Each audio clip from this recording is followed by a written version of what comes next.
Pemerintah ada rencana mau menaikkan PPN menjadi 12%. Dan ternyata kenaikan PPN ini menjadi kontroversi di mana ditakutkan akan terjadi beberapa dampak yang tidak baik bagi perekonomian di Indonesia. Kira-kira dampak apa saja yang mungkin terjadi kalau memang kenaikan PPN ini sudah diterapkan di Indonesia? Mari kita bahas semuanya hanya di Opsiana Podcast. PPN atau pajak pertambahan nilai adalah sebuah pajak yang dibebankan kepada transaksi jual beli barang atau jasa. Biasanya PPN ini dipungut dan dilaporkan oleh para pengusaha atau pedagang. Tapi yang memiliki kewajiban untuk membayar PPN ini adalah konsumen akhir. Makanya jangan heran ketika kalian itu bertransaksi, kalian itu ketika mau bayar tiba-tiba ada tambahan PPN yang harus kalian bayarkan kepada si penjualnya.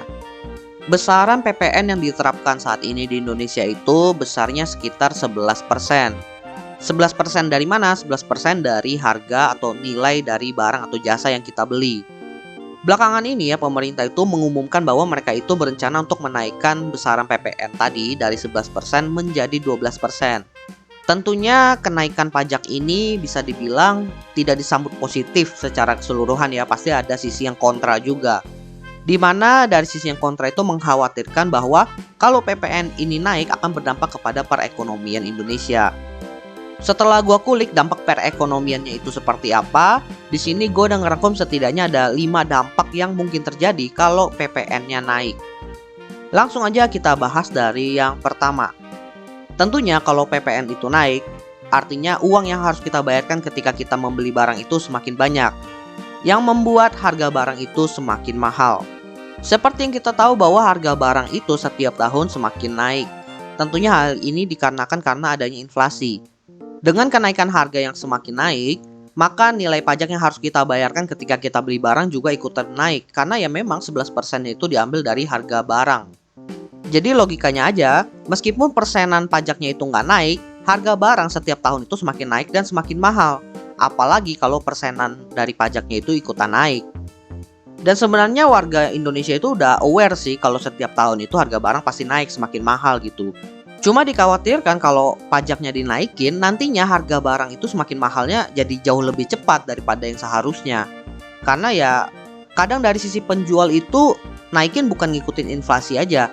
Kadang mereka juga naikin lebih lagi biar mereka itu mendapatkan keuntungan yang lebih. Sehingga ya harga barangnya udah mahal kena inflasi, kemudian kena pajak, kemudian dari sisi penjual juga dinaikkan. Ya ibaratnya barang yang ini harusnya kalau harganya itu sejuta sekitar 3 tahun lagi, tiba-tiba dalam waktu 1 tahun udah mencapai sejuta karena ya kenaikan-kenaikan itu. Kemudian karena harga barangnya ini naik, maka akan muncul dampak yang kedua, yaitu terjadi penurunan daya beli masyarakat. Ya sebenarnya ini udah terjadi dari beberapa tahun ke belakang ya, di mana kenaikan pendapatan masyarakat itu tidak sesuai dengan inflasi yang ada. Ditambah dengan COVID juga yang membuat pendapatan masyarakat itu cenderung menurun ketimbang tetap. Dan karena harga barang itu semakin mahal ya, barang yang dulunya affordable di kalangan masyarakat itu semakin lama semakin sulit untuk dibeli. Sehingga akan terjadi penurunan daya belinya. Mungkin biasanya sebulan itu belinya 4 kali, tiba-tiba jadi 2 kali aja. Dan perlu diketahui juga ya kalau seandainya PPN ini naik ya, ini kan berlaku kepada semua sektor, termasuk kebutuhan utama atau kebutuhan primer. Sehingga ada kemungkinan nanti masyarakat itu dari segi pendapatannya akan lebih memprioritaskan kebutuhan primer terlebih dahulu. Dan salah satu cara yang akan diterapkan biasanya itu adalah dengan mengurangi pengeluaran, dengan tidak membeli barang-barang yang tidak affordable. Sehingga tentunya hal ini akan berdampak kepada daya beli masyarakat di bidang-bidang tertentu atau sektor-sektor tertentu. Karena daya beli masyarakat itu menurun, tentunya stok barang yang dimiliki oleh produsen itu masih banyak dan tidak terjual. Padahal dari sisi produsen ini harus tetap memproduksi. Cuma bayangin aja bagaimana bisa produksi kalau barangnya itu belum terjual. Maka dari sisi produsen cara yang masuk akal adalah dengan menurunkan besaran produksi atau tingkatan produksinya. Sampai kapan? Sampai stoknya itu memang sudah menurun atau daya beli masyarakat itu meningkat lagi. Permintaan itu semakin naik lagi. Bagaimana kalau seandainya ternyata daya beli masyarakat itu tidak naik dalam kurun waktu yang lumayan lama atau stagnan? Tentunya dari sisi produsen itu kan secara operasional harus tetap beroperasi kan. Tapi dari segi pemasukan itu ya tergolong stagnan bahkan tidak bertambah banyak. Bahkan ada juga yang cenderung kurang atau rugi. Sehingga tentunya hal ini bisa berdampak kepada bisnis-bisnis produsen tersebut. Dan tentunya namanya bisnis, kalau mereka itu ingin survive ya salah satunya mungkin mereka akan melakukan PHK atau melakukan efisiensi dengan cara menjual aset-aset perusahaan yang ada. Cuma memang ini sih kasusnya ekstrim aja ya kalau memang perkembangan ekonomi Indonesia itu benar-benar stagnan. Cuma sih tetap aja hal ini harus diwaspadai karena apa? Karena ketika kenaikan pajak ini benar-benar diterapkan, biasanya di tahun-tahun pertama itu bakalan banyak bisnis yang goyang karena mereka itu butuh penyesuaian juga. Butuh strategi yang tepat juga untuk diterapkan agar bisnisnya itu bisa stable. Kemudian karena produksi dari produsen menurun dan daya beli masyarakat juga semakin menurun, maka perekonomian Indonesia juga bakalan menurun. Menurut peneliti dari Center of Industry, Trade and Investment Indef, Bapak Ahmad Heri Firdaus, kenaikan PPN itu dapat berdampak kepada daya saing Indonesia yang semakin menurun, dan tentunya hal ini berimbas pada kinerja perekonomian.